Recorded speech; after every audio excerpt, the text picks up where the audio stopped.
स्त्री भी एक मनुष्य है, वो भी एक पूर्ण नागरिक है और नागरिक के तौर पर उसे पूरा अधिकार है हर चीज करने का जो आज पुरुष कर रहे हैं। सभी क्षेत्र में हम आज देख रहे हैं कि स्त्रियां हैं, लेकिन उससे कुटुंब व्यवस्था बिगड़ गई। हर पुरुष के अंदर स्त्री और पुरुष दोनों के गुण होते, लेकिन स्त्री के अंदर सिर्फ स्त्री के शुद्ध गुण होते। सहनशीलता, शांतता, यह स्त्री के गुण है और पुरुष के गुण है आक्रामकता, कठोरता।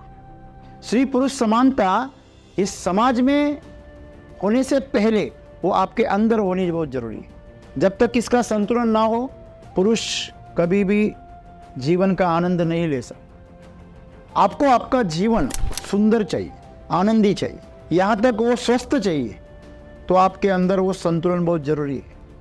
जिस दिन ये पुरुष अपने अंदर के स्त्री तत्व का सम्मान करेगा, अपने अंदर के स्त्री तत्व को संतुलित करेगा, उसी दिन वो स्त्री को समझ पाएगा। स्त्री प्रकृति और पुरुष प्रकृति ये दोनों हमारे अंदर है, हमारी चेतना के अंदर है।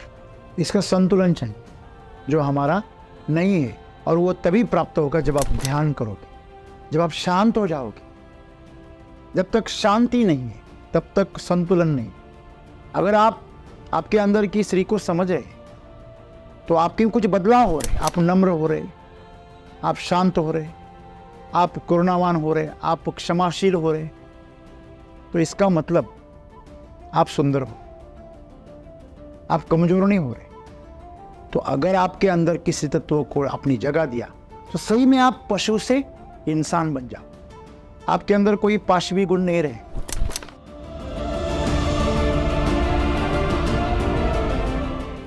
दोस्तों,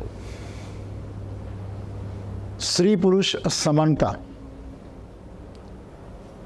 इसे लेकर एक दशक संघर्ष चल रहा था। स्त्री श्रेष्ठ है या पुरुष श्रेष्ठ है, इस बात पर बहुत विवाद हुए, संघर्ष हुआ और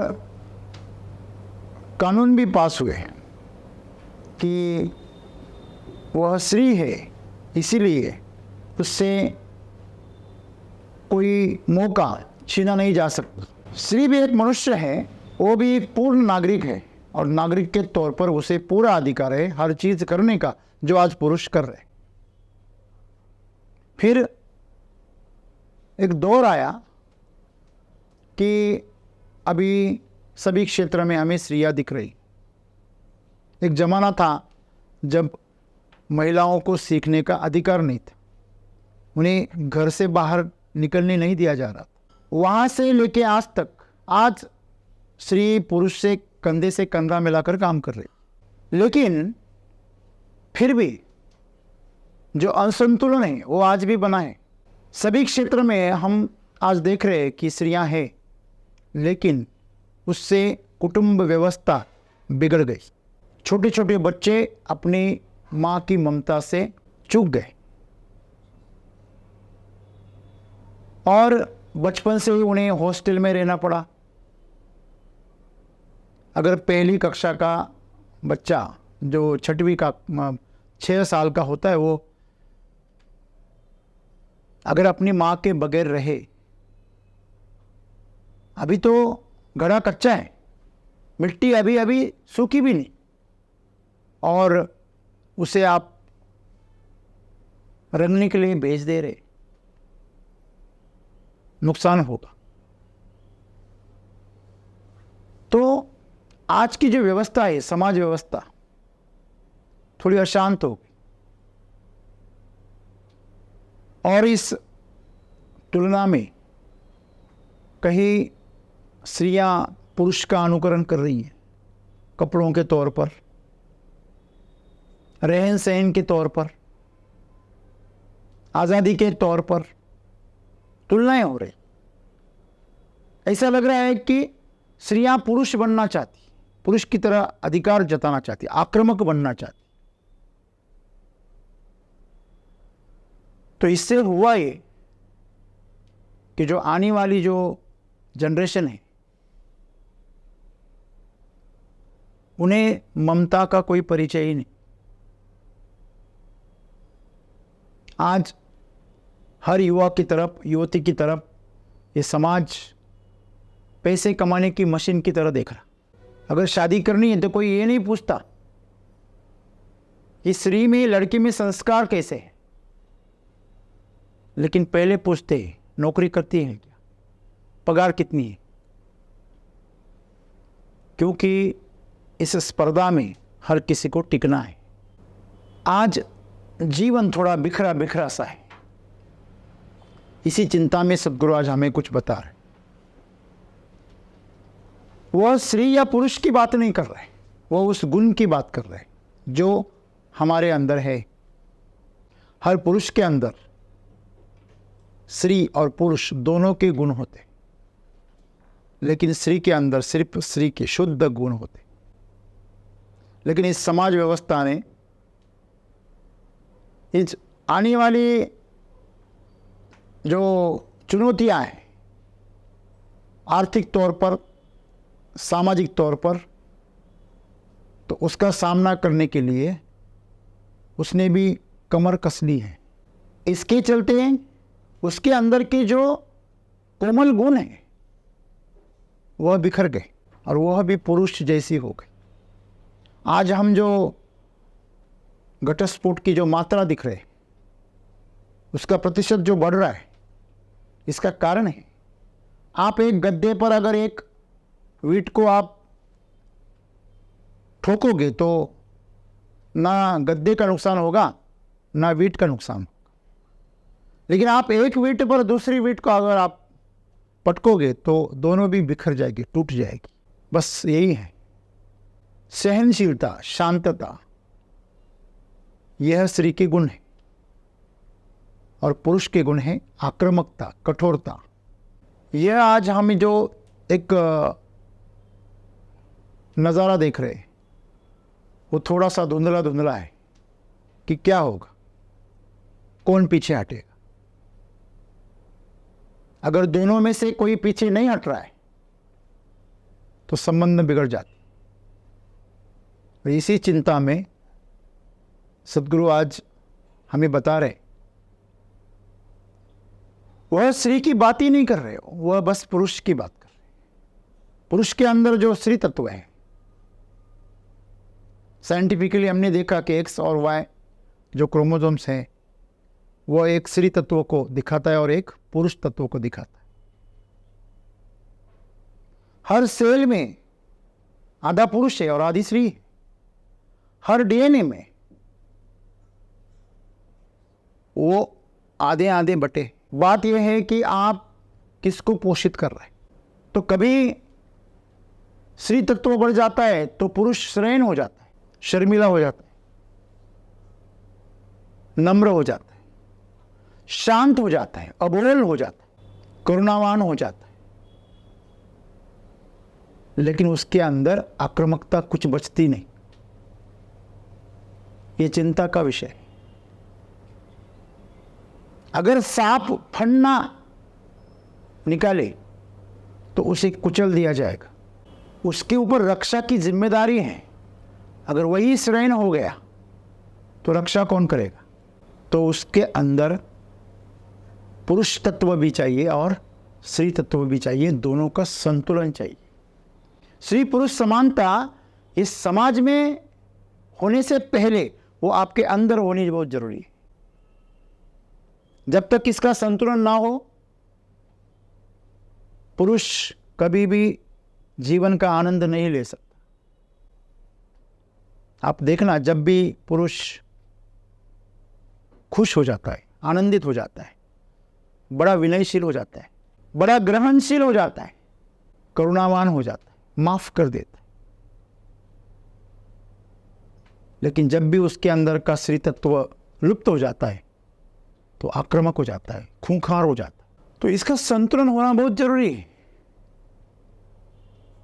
आप कोई अगर साइकिल चला रहे, मोटरसाइकिल चला रहे या कार चला रहे, तो उसके जो पहिए होते उसमें अगर हवा का दबाव, वो दबाव अगर कम ज़्यादा हो गया तो बैलेंस बिगड़ जाता है और एक्सीडेंट हो जाता है। आज वही हो रहा है। हमारे यहाँ तो एक्सीडेंट होते हैं, हमारे यहाँ तो ऐसी बहुत सारी चीज़ें होती है कि जो हम बाद में जाकर पछताते हैं कि मैंने क्यों किया, मुझे ये नहीं करना चाहिए था, मुझसे गलती हो गई। लेकिन पुरुष का अहंकार होता है, वो महसूस होने पर भी मानता नहीं, गलती को स्वीकारता नहीं। अगर उसके अंदर का स्त्री तत्व जागृत रहे तो गलती मान लेता है। तो सद्गुरु यही कह रहे हैं, अगर आपको आपका जीवन सुंदर चाहिए, आनंदी चाहिए, यहां तक वो स्वस्थ चाहिए, तो आपके अंदर वो संतुलन बहुत जरूरी है। अगर पुरुष आपको आक्रमण सिखाएगा तो स्त्री आपको शांत रहना सिखाएगी। पुरुष आपको कठोरता सिखाएगा तो स्त्री आपको कोमलता सिखाएगी। आपके अंदर दोनों तत्व बहुत जरूरी है। एक सैनिक जो सीमा पर जाकर खूंखार बन जाता है, जान का दुश्मन बन जाता है, वही जब अपने घर में आता है तो अपने बच्चों के प्रति बहुत कोमल हो जाता है।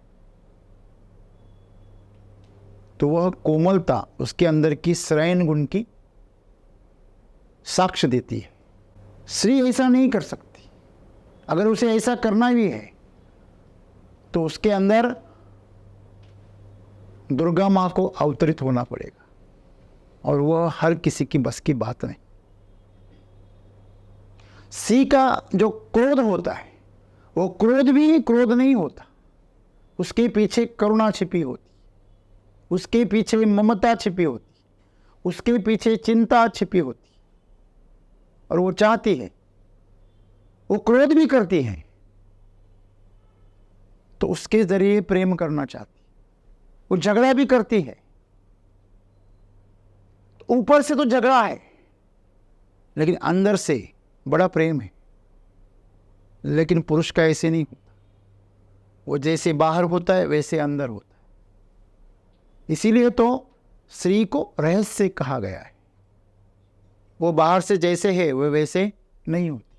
अक्सर स्त्री का नहीं नहीं नहीं होता, लेकिन पुरुष का नहीं नहीं ही होता है।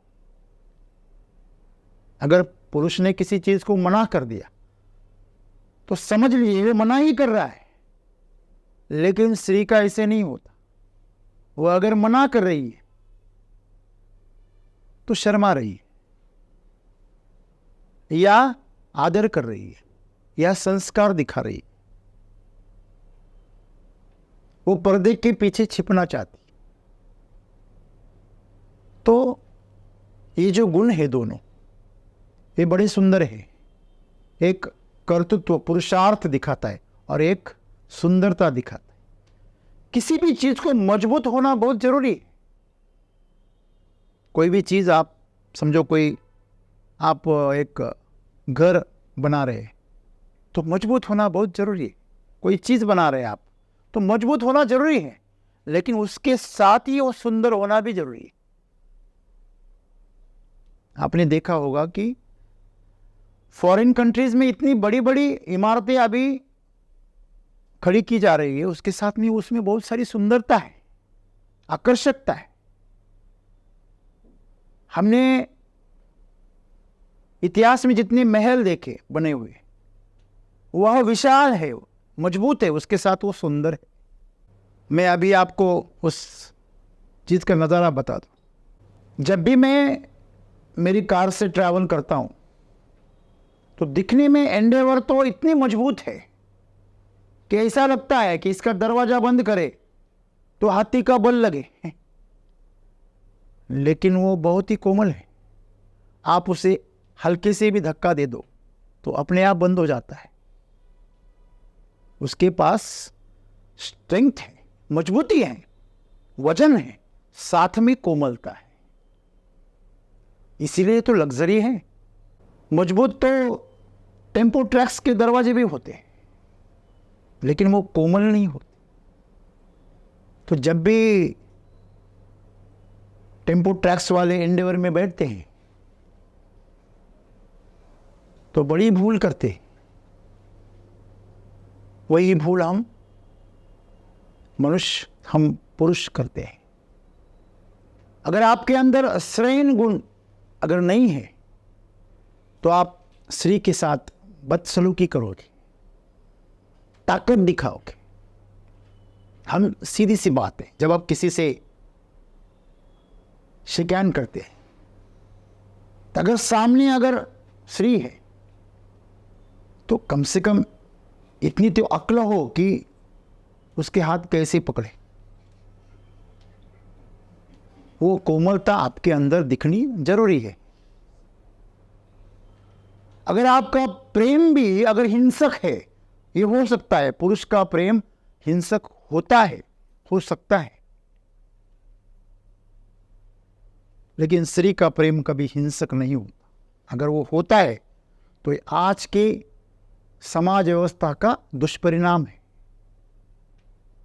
जिस तरह फॉरेन कंट्रीज में या पाश्चात्य संस्कृति में दिखाया जाता है, क्या प्रेम में कभी कोई किसी को काटता है? लेकिन आज वही संस्कार पीढ़ियों पर हो रहे। बिल्ली अपने बच्चे को गर्दन से पकड़ती है, दांतों से पकड़ती है, फिर भी वो दांत उसको लगते नहीं। अपने पंजे में जकड़ती है, लेकिन पंजे से नाखून बाहर आते नहीं। जब भी आपकी पालतू बिल्ली आपसे खेलती है तो कभी भी वो अपने मालिक को नाखून नहीं लगाती। ठीक इसी प्रकार शेर हो, सिंह हो, अगर वो पालतू है तो अपने मालिक को कभी नाखून नहीं निकालता। यह उसके अंदर का श्रेयन गुण है। तो आपके अंदर कठोरता के साथ कोमलता होनी बहुत जरूरी है। आपके अंदर तीव्रता के साथ स्थिरता बहुत जरूरी है। आपके पास ताकत है लेकिन दिशा नहीं है, तो आपकी ताकत आपके लिए मुसीबत बन जाए। आपके पास बुद्धि है लेकिन उसका अच्छाई के लिए आप उपयोग नहीं कर सकते, किसी के कल्याण के लिए उपयोग नहीं कर सकते, तो वो आपसे गलतियां करवाएगी। और गलती भी ऐसी वैसी नहीं, बड़ी गलती, गंभीर गलती। तो सदगुरु यही कह रहे हैं कि अगर आपको आपका आसपास का अस्तित्व जो है, आपके आजू बाजू में जो अस्तित्व है, उसको अगर सुंदर बनाना है तो आपको श्रेयन और पुरुष दोनों गुणों को संतुलित करना पड़ेगा। हमारे गांव में अगर कोई बच्चा बहुत शांत और शर्मिला है तो गांव वाले उसे क्या कहते हैं? बड़े गाली देते हैं, उसे ताना मारते हैं। हाँ, क्या औरत जैसा कर रहा है। लेकिन कभी किसी लड़की को अगर ऐसे ही करते हुए देखा, कैसे लड़की जैसी कर रही है, ऐसा कहते हैं। लेकिन इन बातों में हमें ये ख्याल रखना बहुत ज़रूरी है कि अगर कोई बच्चा अगर लड़की की तरह अगर बर्ताव कर रहा है तो वह उसके अंदर का अस्तित्व है, उसे स्वीकारना जरूरी है। लेकिन इसका ख्याल रखना भी जरूरी है कि उसके अंदर दोनों गुणों का संतुलन हो। आमतौर पर देखा जाता है महत्वाकांक्षा और अहंकार मनुष्य को पुरुषी बना देता है, चाहे वो स्त्री में ना क्यों हो। और आजकल जो आईटी इंडस्ट्रीज है उसमें यह गुण बहुत बढ़ गया है, महत्वाकांक्षा और अहंकार। और इससे स्त्रियां अपना गुण खो रही और अनुकरण कर रही पुरुषों का। अगर पुरुष सिगरेट फूंक रहा है तो स्त्री भी फूंकना चाहती, पुरुष शराब पी रहा है तो स्त्री भी पीना चाहती, पुरुष आधे कपड़े पहन रहा है तो स्त्री भी पहनना चाहती, काले गॉगल लेकर घूमता है तो वो भी पहनना चाहती। लेकिन उसे पता नहीं वो अपनी प्रकृति को खो रही है। इससे बड़ा नुकसान हो रहा है।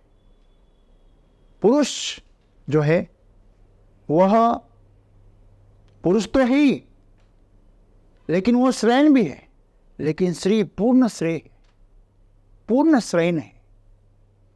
अगर वो श्रेण ना रहे तो वो ऐसा हो जाता है जैसे गुलाब का फूल गेंदा बनना चाहे। अगर गुलाब का फूल गेंदा बने, वो गुलाब भी ना रहे। तो ऐसे ही स्त्रियों का पुरुष से तुलना करना इस तरह हो गया, अपनी ऊंचाई से नीचे गिरना है। पुरुष पहले से पीछे है और पीछे आना चाहती, अपनी सुंदरता खो देती, अपनी करुणा खो देती, अपनी कोमलता खो देती, अपनी शांति खो देती है। क्या जरूरत है नींद की गोलियां खाने की स्त्रियों को, लेकिन खानी पड़ती। हमेशा आज तक हजारों सालों तक स्त्रियों पर जुल्म होते आ रहे। इसका नतीजा है कि स्त्रियां ऐसे बर्ताव कर रही। इसमें उनका कोई दोष नहीं, ये समाज व्यवस्था है जो उनको ऐसा बना रही। उनसे सिर्फ अपेक्षाएं हैं, इसलिए उनकी जो प्राकृतिक तत्व है वो भूल गए। तो सद्गुरु यही कह रहे हैं कि आप जिस दिन ये पुरुष अपने अंदर के स्त्री तत्व का सम्मान करेगा, अपने अंदर के स्त्री तत्व को संतुलित करेगा, उसी दिन वो स्त्री को समझ पाएगा और उसका आदर करेगा। पुरुष ने इसे नहीं समझा तो जिंदगी भर अहंकार और महत्वाकांक्षा के पीछे भागते भागते वो पूरा बिखर जाता है। कौन सा पुरुष है जो आज तक अकेला सुखी हुआ? कोई नहीं। जो संसार में आया और सांसारिक जीवन जिया, अगर वो अकेला है वो कभी भी सुख को प्राप्त नहीं करता। अगर आपको शांति चाहिए, आपको आनंद चाहिए, तो आपको ये संसार छोड़ना पड़ता है, संन्यास्त होना पड़ता है। जिस दिन आप बाहर की दुनिया को छोड़ दोगे, उसी दिन आपके अंदर की स्त्री का आपको पता चले। अंदर की स्त्री का अंदर के पुरुष से मिलन, इसे ही योग कहते, इसे ही शक्तिपात कहते। चेतना है और एक शक्ति है। शक्ति यानी श्रेण गुण है और चेतना यानी पुरुष गुण है। वो जो शक्ति होती है, वो शक्ति जब चेतना में समा जाती है तो कुछ कल्याण करती है। बात थोड़ी मुश्किल है, समझनी जरा कठिन है। क्यों? क्योंकि हम अंदर मुड़ना नहीं जानते, क्योंकि हमारी सभी इंद्रियां बाहर फैल रही है। आंखें अंदर नहीं देख सकती। क्या देख सकती है? बंद करके देखिए। आप उसे इधर घुमा सकते, उधर घुमा सकते, ऊपर नीचे सब तरह गोल गोल के भी घुमा सकते, लेकिन अंदर नहीं घुमा सकते। आपके कान बाहर से सुन सकते हैं, लेकिन आपके कान अंदर नहीं सुन सकते।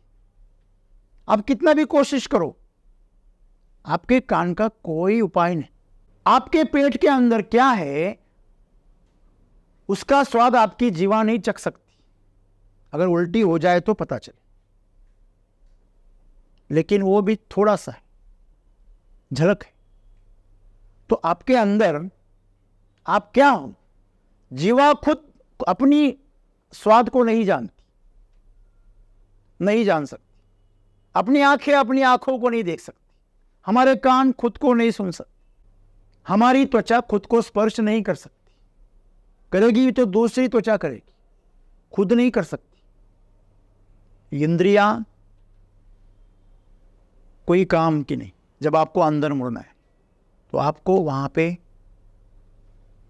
श्रेण गुण चाहिए, नम्रता चाहिए, लीनता चाहिए, शरणागति चाहिए।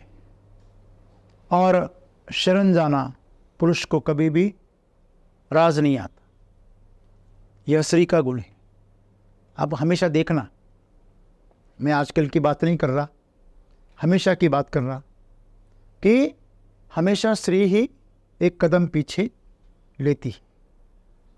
वो अपने घर को टूटा हुआ नहीं देख सकती, अपना आशिया बिखरता हुआ नहीं देख सकती, तो एक कदम पीछे चलती, ले लेती है। अगर नहीं लेती तो ये आज की व्यवस्था की शिकार है।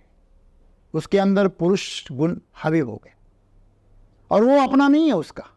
जैसे इस पुरुष में स्त्री और पुरुष दोनों गुण हैं, वैसे स्त्री में खुद का अपना गुण नहीं है। पुरुष उसने ओढ़ लिया है बाहर से। जब भी स्त्री बिखर जाती है, रो पड़ती है, सब कुछ करके देखती है ना, तो रो पड़ती है। पुरुष ऐसे भी हैं जो जिंदगी में कभी रोए ही नहीं, कभी रोते भी नहीं, लेकिन ऐसी स्त्री आपको नहीं मिलेगी जो कभी रोई नहीं। उसका जीवन जाता भी नहीं, वह हर अंतराल के बाद आपको रोती हुई नजर आएगी। उसका जो रोना है, रुदन है, उसके अंदर उसकी बेबसी है कि वो अपने आप को समझा नहीं पाती। वो सामने वाले को पाना चाहती है, लेकिन उसे रोकना नहीं समझती। उसे पाने का रास्ता जब बंद हो जाता है तो वो रो पड़ती है। अगर हम इसको समझें तो हम पूरी दुनिया की स्त्रियों को समझ सकते हैं। अगर हम खुद के अंदर की स्त्री को ना समझे पुरुष, तो कभी भी बाहर वाली स्त्री को नहीं समझ पाएगा। स्त्री प्रकृति और पुरुष प्रकृति, ये दोनों हमारे अंदर है, हमारी चेतना के अंदर है। इसका संतुलन चाहिए जो हमारा नहीं है, और वो तभी प्राप्त होगा जब आप ध्यान करोगे, जब आप शांत हो जाओगे। जब तक शांति नहीं है तब तक संतुलन नहीं है। आप कोई भी खिलाड़ू देखना, वो अपना दाव चलने से पहले पूरा शांत हो जाता है, पूरा शांत हो जाता है, तभी वो अपने मंजिल तक पहुंचता है। तो आपको अगर जीवन में सही में कुछ पाना है तो अपना अंदर की जो स्त्री तत्व है, स्त्री प्रकृति है, उसको स्वीकारना। उसमें कोई गलती नहीं, उसमें कोई कमी नहीं, उसमें कोई दोष नहीं। अगर आप आपके अंदर की स्त्री को समझ रहे तो आपके कुछ बदलाव हो रहे, आप नम्र हो रहे, आप शांत हो रहे, आप करुणावान हो रहे, आप क्षमाशील हो रहे, तो इसका मतलब आप सुंदर हो रहे, आप कमजोर नहीं हो रहे। जो शिक्षा करता है, उससे जो माफ करता है, वो ज़्यादा शूर कहा गया है। इसी तौर पर माफ करने वाले की ताकत ज़्यादा होती है, तो वो जानता है मैं इसे माफ भी कर दूं तो वो मेरा कुछ बिगाड़ नहीं सकता। और स्त्री के पास यही ताकत है। उसे पता है ये बैल कितना भी घूमे, शाम को अपने गोठी पे ही आएगा। स्त्री जो है वह सब जानती है। तो अगर आपके अंदर किसी तत्व को अपनी जगह दिया तो सही में आप पशु से इंसान बन जाओ। आपके अंदर कोई पाशवी गुण नहीं रहेगा। नंदी को हम भगवान के सामने बिठाते, यही सीखना है कि हमें उस पाश से क्या होना है, मुक्त होना है। आज पुरुष उस पाश में बंधा है, हमेशा वो मर्दानगी दिखाना चाहते, हर जगह पे। वो हमेशा कोई काम की नहीं, सुई में धागा डालना है, मर्दानगी किसी काम की नहीं। आपको सब्जी काटनी है, क्या तलवार लेके आओगे? तो बड़े नाजुक काम है, वो आप श्रेण गुण से ही कर पाते, वैसे नहीं कर पाए। किसी का ख्याल रखना है, पुरुष गुण से नहीं रखा जा सकता। पुरुष गुण से निर्माण किया जा सकता है, पुरुषार्थ किया जा सकता है, बड़े बड़े काम किए जा सकते हैं, लेकिन छोटे कामों के लिए आपको श्रेण गुण को बढ़ाना पड़ेगा।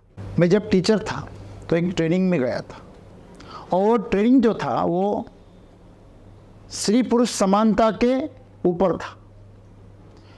और हमारे जिले के बड़े बड़े दिग्गज वहाँ पर आए थे, जानकार, वक्ता और ज्ञानी जो साहित्य पढ़ते थे, लिखते थे, बड़े बड़े भाषण देते थे। कुछ ऑफिसर्स थे और कुछ हमारे टीचर्स थे। तो वहाँ पर एक महिला खड़ी हो गई और वो बता रही थी कि मेरे घर में मैं स्त्री पुरुष समानता कैसे लाती हूँ। तो पूछा किसने, आप क्या करती हो? तो उसने बताया, मैं मेरी लड़की को पढ़ने देती हूँ और मेरे बच्चे को खिचड़ी पकाने को बोलती हूँ, उससे बर्तन मांजती हूँ, उससे कपड़े धुलवाती हूँ। जब मैंने ये सुना तो मैं खड़ा हो गया। तो मैंने पूछा, प्रकृति ने पुरुष को पुरुष क्यों बनाया? उसके हाथ में ज्यादा शक्ति क्यों दी? पाँव में, उसके बाहों में, उसके मसल्स में ये ताकत, मांसपेशियां उसकी मजबूत क्यों बनाए? और स्त्रियों को इतना कोमल क्यों बनाए?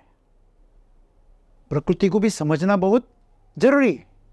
कल जाकर आपके घर सामने कोई आए, चोर आ जाए, तो क्या आपकी लड़की को आप आगे करोगे लड़ने के लिए और आपका बच्चा पीछे रहेगा, लड़का?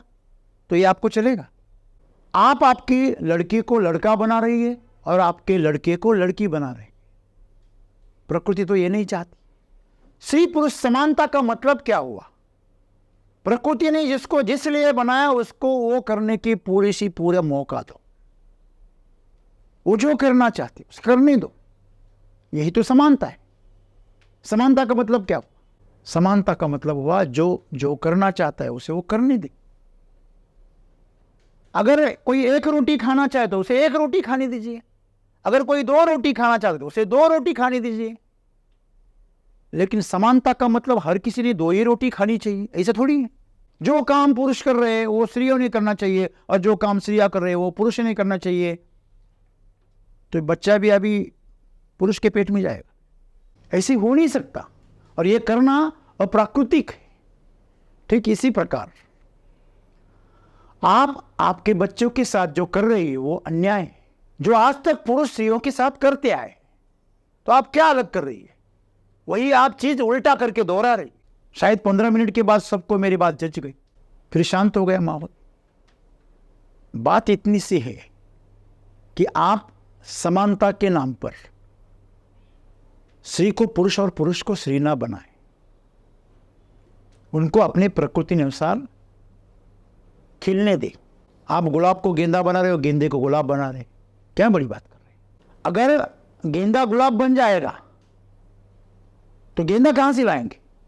गुलाब पहले से है और एक गुलाब हो जाएगा, क्या फर्क पड़ता है? लेकिन गेंदे का अस्तित्व मिट जाएगा। तो आप ऐसा करो, गेंदे को और सुंदर बनाओ, गुलाब को और मजबूत बनाओ। गेंदे के पास मजबूती है लेकिन सुंदरता नहीं है लेकिन गुलाब जैसी नहीं। गुलाब के पास सुंदरता है लेकिन मजबूती नहीं। थोड़े से धक्के से पंखुड़ियां इधर उधर हो जाती। आप गेंदे को कितना भी, उसे गेंदा ही कहते हैं, कितना भी पटको वो वापिस आ जाएगा गेंद की तरह। लेकिन गुलाब अपने आकार को खो देगा। ना गेंदे को गुलाब बनाए ना गुलाब को गेंदा बनाए। दोनों को खिलने दे, दोनों को पोषित करे और अपने चरम स्तर पर जाने दे तो वह उसका आनंद ले। और यही सद्गुरु चाहते हैं कि आप आपके अंदर की स्त्री और पुरुष तत्व को जगाएं, ना कि बाहर के पुरुष को स्त्री बनाए और स्त्री को पुरुष।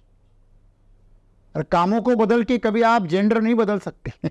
अगर आपके अंदर संतुलन है तो आपको ना स्त्री होने से तकलीफ है ना पुरुष होने से तकलीफ है। आप जो भी है सुंदर है। बस यही बात है। अगर आप ये करने में सफल हो गए तो नवरात्रि का उत्सव आपका सफल हो गया।